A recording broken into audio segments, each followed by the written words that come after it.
آج ہم ماضی میں نا بہت بہت پیچھے جا رہے ہیں، کوئی 4,500 سال پہلے۔ جی بالکل۔ اور ذرا سوچیں، ایک ایسا شہر جو اس زمانے میں بھی اتنا جدید تھا کہ وہاں آپ یقین کریں گی فلش ٹوائلٹ جیسی کوئی چیز تھی۔ ہاں، یہ موہنجو داڑو کی بات ہو رہی ہے۔ وادی سندھ کی تہذیب کا ایک بہت بڑا مرکز تھا۔ بالکل، یہ تہذیب تو ویسے بھی قدیم دنیا کی بڑی شہری تہذیبوں میں شمار ہوتی ہے، اور یہ شہر موہنجو داڑو مطلب غضب کی منصوبہ بندی سے بنا تھا۔ بہت ترقی یافتہ، اور سچ پوچھیں تو آج تک محققین کے لیے ایک پہیلی بنا ہوا ہے۔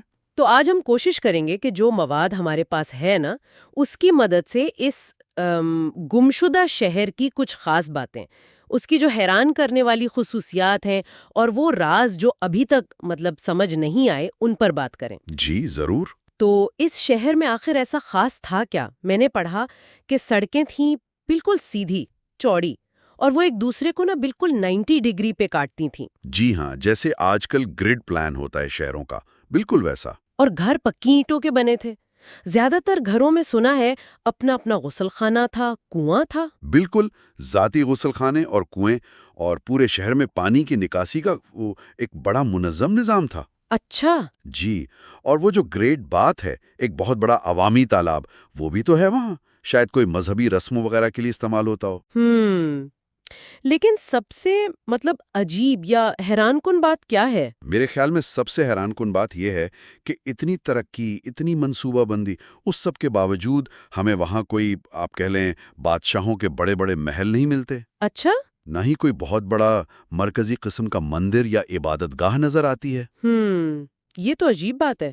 عام طور پہ تو یہی ہوتا ہے نا کہ پرانی تہذیبوں میں بادشاہ یا پھر کوئی مذہبی طبقہ بہت طاقتور ہوتا ہے۔ بالکل، تو یہ چیز اس عام خیال کو وہ چیلنج کرتی ہے، یہ ہمیں سوچنے پر مجبور کرتا ہے کہ شاید ان کا جو معاشرتی نظام تھا وہ ہماری سوچ سے کافی مختلف تھا۔ بالکل، یعنی شہر منظم، سہولیات جدید، لیکن وہ جو روایتی طاقت کے نشان ہوتے ہیں وہ غائب۔ یہ واقعی بہت دلچسپ ہے۔ اچھا، یہ تو ہو گئی شہر کی ساخت، لیکن اصل کہانی تو ان رازوں میں ہے نا جو موئن دڑوں سے جڑے ہیں۔ اور ان رازوں میں شاید سب سے بڑا راز ان کی زبان ہے، ان کا رسم الخط۔ اچھا، وہ جو مہروں پر لکھا ہے؟ جی وہی، ہزاروں کی تعداد میں چھوٹی چھوٹی مہریں ملی ہیں، ان پر جانوروں کی شکلیں ہیں اور ساتھ میں کچھ نشان بنے ہوئے ہیں۔ یہ یقیناً ان کی لکھائی ہے۔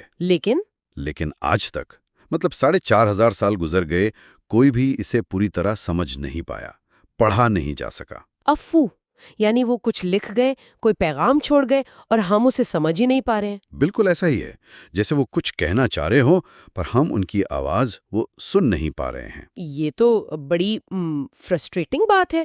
ہزاروں سال پرانی تحریریں سامنے ہیں، مگر ان کی کہانیاں، ان کے خیالات ہم جان ہی نہیں سکتے۔ اچھا چلیں، یہ تو زبان کی بات ہوئی۔ اس سے بھی بڑا سوال شاید یہ ہے کہ یہ لوگ، یہ پورا شہر، یہ سب کچھ ایک دم سے ختم کیسے ہو گیا؟ یہی دوسرا بڑا معمہ ہے۔ شہر کے جو آثار ملے ہیں نا، ان میں کسی بڑی جنگ یا کسی حملے کے وہ واضح ثبوت نہیں ملتے۔ تو پھر ایسا لگتا ہے کہ لوگ بس آہستہ آہستہ یہ جگہ چھوڑ کر چلے گئے۔ اب کیوں گئے، اس پر کئی نظریات ہیں۔ جیسے کہ کچھ لوگ کہتے ہیں کہ دریائے سندھ میں بہت بڑے سیلاب آئے ہوں گے۔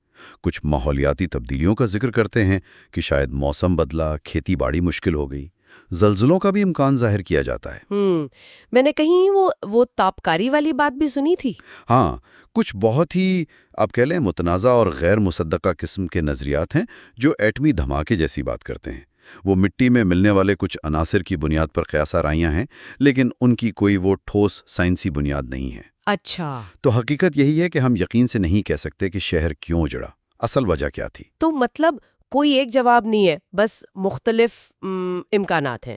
اور یہ بات ہمیں واپس وہیں لے آتی ہے ان کے معاشرے کے بارے میں۔ بالکل، یہاں دلچسپ بات یہ ہے کہ جیسا ہم نے پہلے کہا، حکمرانوں کی کوئی واضح نشانی نہیں ملتی۔ اسی طرح ہتھیار بھی بہت کم ملے وہاں سے۔ اچھا، ہتھیار بھی کم؟ جی، تو اس سے یہ سوال پیدا ہوتا ہے کہ کیا یہ واقعی ایک پرم تہذیب تھی جو لڑائی جھگڑے سے دور تھی، یا پھر کیا ہم ان کے معاشرے کا کوئی اہم پہلو سمجھ ہی نہیں پا رہے؟ مطلب اتنی بڑی آبادی، اتنا منظم شہر، اور کوئی واضح حکمران نہیں، کوئی فوج نہیں، یہ کیسے چل رہا تھا سب؟ یہی تو بنیادی سوال ہے جس کا جواب ابھی تک نہیں ملا۔ موئنجو-دڑو واقعی ہمیں یہ سوچنے پر مجبور کرتا ہے کہ جسے ہم تہذیب کہتے ہیں یا ترقی، اس کا اصل مطلب کیا ہے؟ کیا صرف اونچی عمارتیں اور بادشاہی تہذیب ہوتے ہیں؟ شاید نہیں۔ مجھے وہ کسی کا قول یاد آ رہا ہے، یہاں ایک عظیم قوم آباد تھی اور بغیر کچھ کہے چلی گئی۔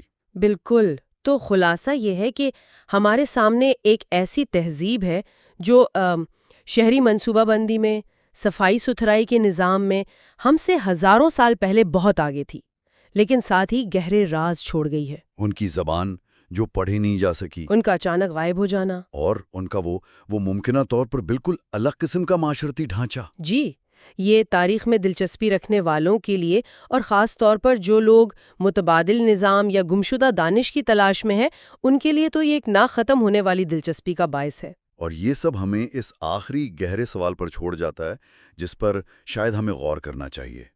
وہ کیا جانتے تھے جو ہم بھول چکے ہیں؟